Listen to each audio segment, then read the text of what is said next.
जब तक मन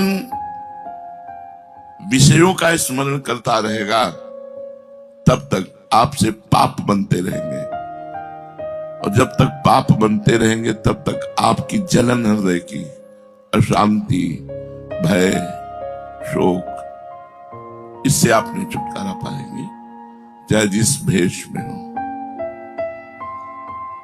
यदि तुम पाप, ताप, शोक, भय, मृत्यु, इससे बचना चाहते हो, और मनुष्य जीवन का परम लाभ प्राप्त करना चाहते हो, ऊंची स्थिति में पहुंचना चाहते हो, तो भगवत चिंतन करो।